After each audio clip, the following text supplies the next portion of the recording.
Boa tarde. Vamos iniciar pedindo a intercessão da Virgem Maria pelo nosso estudo para que possa ser frutuoso.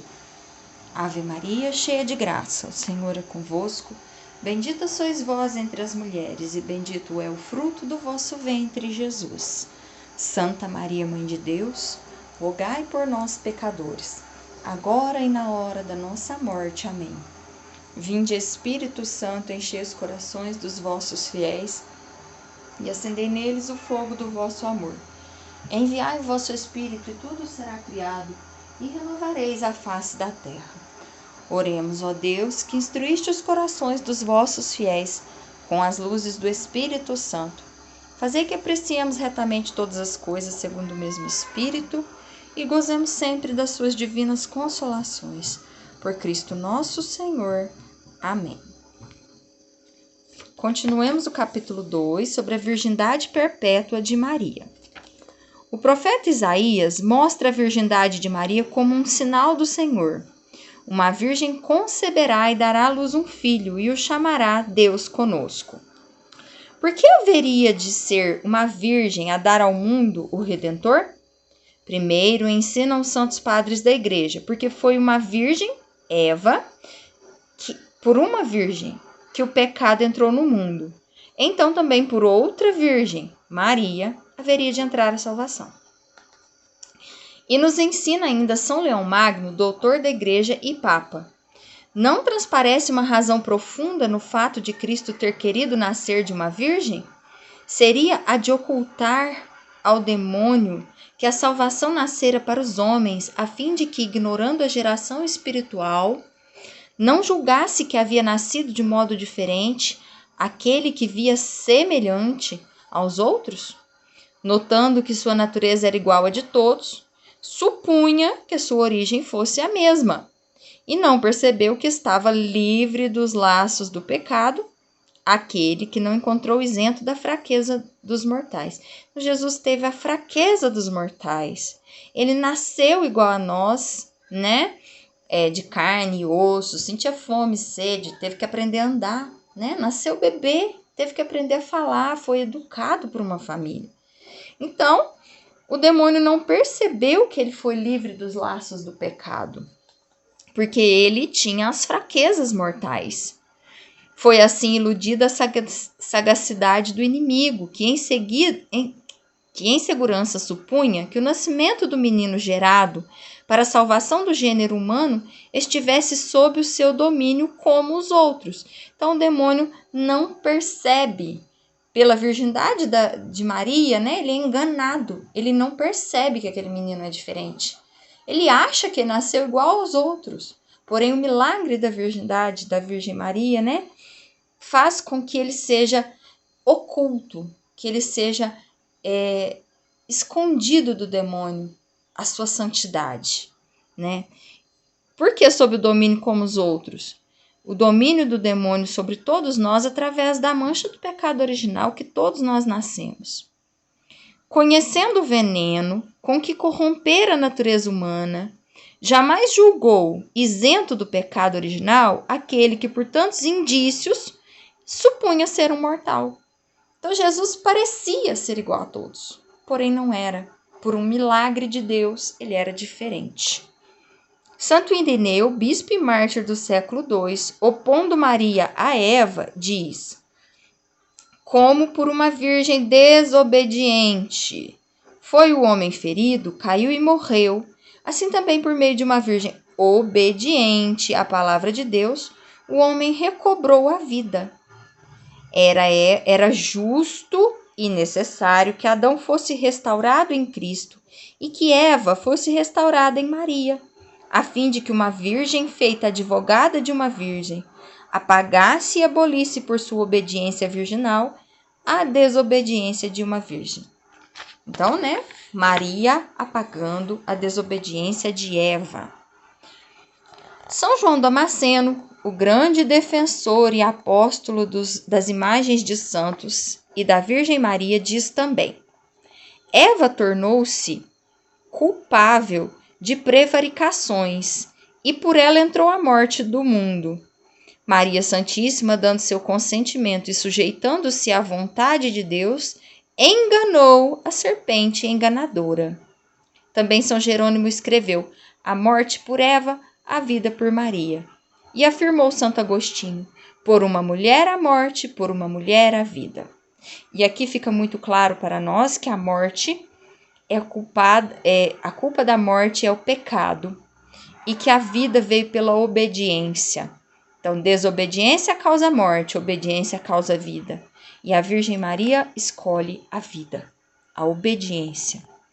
O nascimento virginal de Jesus não foi sem sentido. Ele expressa que a salvação da humanidade é algo totalmente gratuito e se deve apenas à soberana iniciativa de Deus, que recriou o homem. Essa novidade é expressa pelo modo inédito como Jesus nasceu. Então, gente, Deus recriou o homem através de Jesus. Era justo que fosse inédito o nascimento do Filho de Deus. A virgindade de Maria mostra claro o fato de que Deus pode assumir totalmente alguém para seu serviço, pedindo-lhe uma renúncia de bens lícitos. Era lícito, era bonito a Virgem Maria ser casada, viver as relações matrimoniais com seu esposo, né? Viver a relação sexual com seu esposo. Porém, Deus pede a renúncia disso para um fim mais sublime. Gente, muitas vezes as mulheres ficam meio que, quando vão se convertendo, vão fazendo um caminho ali de santidade, de conhecer mais a Virgem Maria, ficam sentindo-se em dúvida em relação a esse quesito, matrimônio, relações sexuais. A cama de um casal é como um altar a Deus. É bonito que o casal seja unido, tenha relações, viva a sua sexualidade como Deus criou ela para ser vivida. Ela foi criada para ser vivida no matrimônio. Só que no caso da Virgem Maria, Deus pede uma renúncia de um bem lícito para um fim ainda mais sublime. E ele, com isso, esconde o seu filho do mal. Ele mostra a Jesus também a nossa humanidade. Jesus vive de perto, dentro de uma família. Ele vive tudo que nós vivemos, exceto o pecado. Então Deus, para um fim muito mais sublime, ele pede uma renúncia a São José e a Nossa Senhora. E que Deus também pode fazer o que quer com os elementos que escolhe, por mais impotentes que pareçam. Deus faz o que ele quer com os instrumentos que ele escolhe. Nós, muitas vezes, não somos dignos daquilo para o que fomos escolhidos, mas Deus nos capacita. Deus não escolhe quem já está capacitado, não. Ele dá a capacidade à medida que a gente caminha. Na alocução de Capua, citada anteriormente, o Papa João Paulo II renunciou a expor teorias biológicas que nos últimos tempos foram propostas para explicar o parto virginal de Maria, como se se pudesse explicá-lo pelas ciências médicas. Em outras palavras, o parto de Jesus foi um milagre, conservando a integridade da carne de sua mãe. Ponto. Não tem medicina que explique. É milagre. E como todo milagre, a gente tem que aceitar o mistério e não ficar escarafunchando para tentar descobrir o que está acontecendo.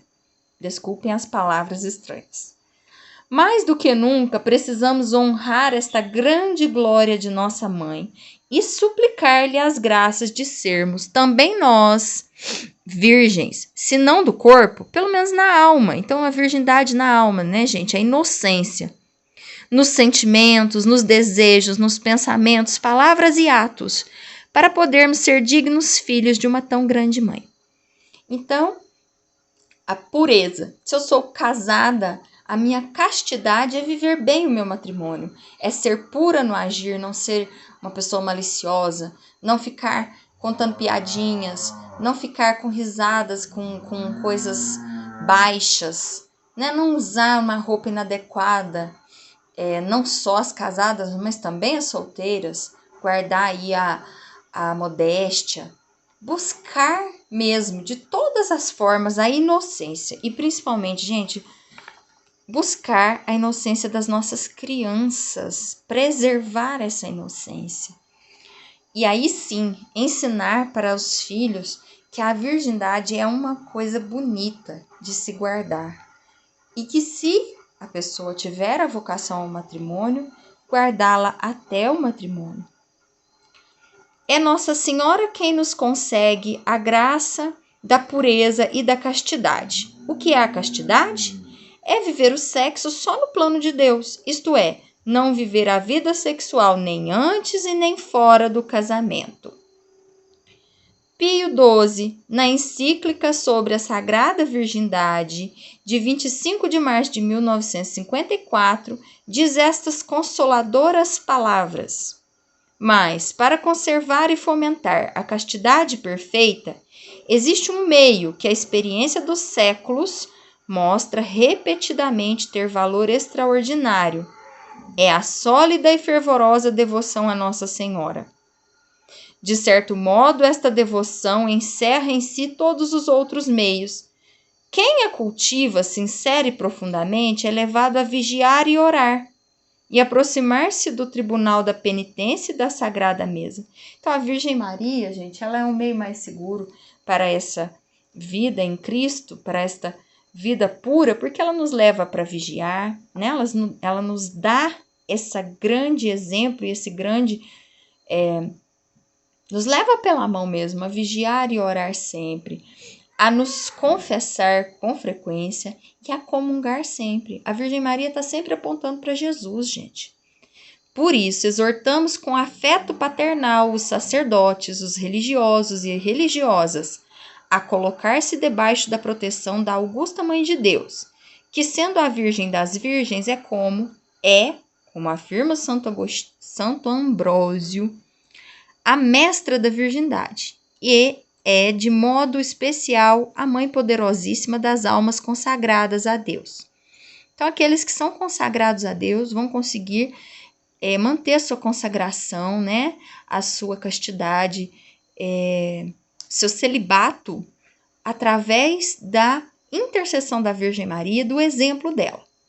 Por meio dela, entrou a virgindade no mundo, como nota Santo Atanásio, e Santo Agostinho ensina claramente que a dignidade virginal começou com a Mãe de Deus. Então, é uma dignidade muito grande. Hoje em dia, muitas mocinhas, né? Muitas pessoas pregam por aí, rapazinhos também, de que isso é uma vergonha ser virgem. E, na verdade, é uma coisa muito linda. Tão grande era a sua graça que não só conservava em si a unidade, mas comunicava o dom da integridade àquelas que visitava. Então, a Virgem Maria, ela consegue comunicar esse dom da integridade. Então, aos casados, ela é uma grande fonte também de castidade, de levar o casal a um matrimônio mais perfeito, né? A gente deve pedir sempre a intercessão da Virgem Maria e de São José, da Sagrada Família, para cuidar da nossa. São Jerônimo, quando falava da virgindade, dizia: a virgindade para mim é uma consagração em Maria e em Cristo.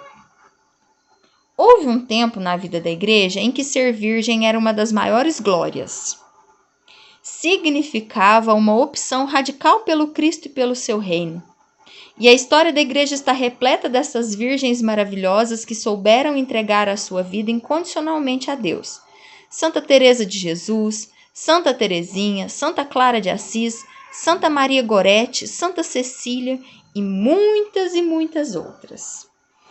Realmente a igreja nossa tem muitas virgens e muitas virgens mártires por essa virgindade. Santa Maria Gorete é uma virgem brasileira que foi martirizada. Ela nasceu na Itália, mas ela morava no Brasil quando era adolescente e preferiu morrer a se deixar ser estuprada. Então, ela se tornou uma virgem mártir dos nossos tempos. Ela é recente. Eu não me lembro quantos anos faz da sua morte, mas não faz mais do que 100 e poucos anos.